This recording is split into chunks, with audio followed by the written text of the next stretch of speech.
कि दिल की बस्ती अजीब बस्ती है जो रोज उजड़ती है, रोज बस्ती है।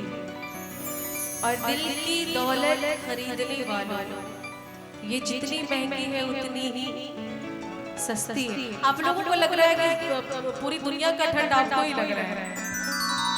इतने उदास क्यों? आज इतना खूबसूरत दिन है, दो परिवारों का मिलन है और आप लोग इतने उदास।